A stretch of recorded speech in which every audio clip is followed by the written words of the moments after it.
Eric Hadar I say a young rock star, but he's not as young as he used to be, but he's a rock star in the real estate business. He started very modestly. He started working, I believe, at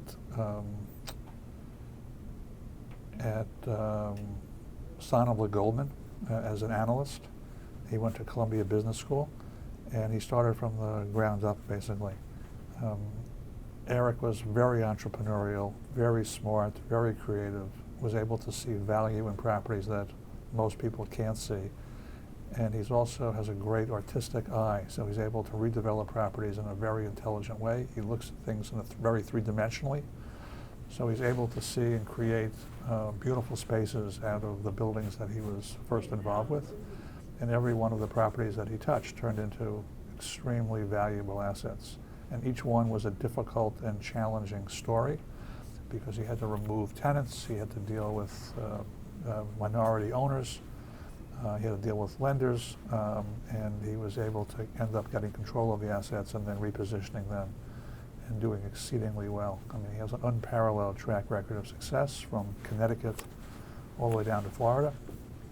He picks areas that are not necessarily hot markets at the time, but they become hot because he anticipates what's going to be happening in markets. He knows the Florida market very well. He grew up to a large extent in Key Biscayne with his family and spent many winters there. And he's become extremely active in the Miami area and in the art scene in Miami. He owns the Savoy Hotel, which he's in the process of redeveloping, and that asset was a phenomenal story where he basically started in lending money to the then current owner and converting that into an equity interest in the property.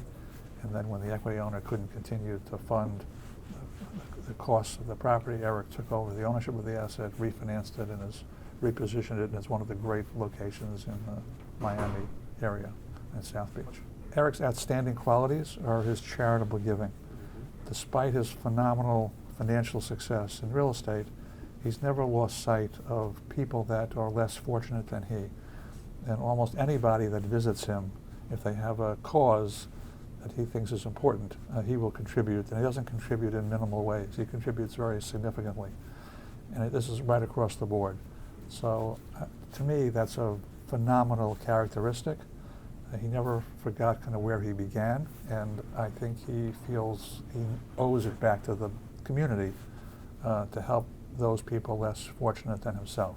He's had some ups and downs himself, and I think he realizes the vulnerabilities of life and wants to help people that are challenged, and does it in a very generous and very complete way. I think he also involves himself in the many charities that he gets involved with. He doesn't just give money, but he actually gets involved in helping the organization improve themselves and grow and develop and add more than if Eric had not been involved previously. Eric, I wish you many, many years of good health and happiness and financial success. I hope you continue your very joyous activities for the young Jewish professionals. They really appreciate all that you have done for them. They really are anticipating all that you're going to be doing for them, and we look forward to a very long partnership between you and the young Jewish professionals.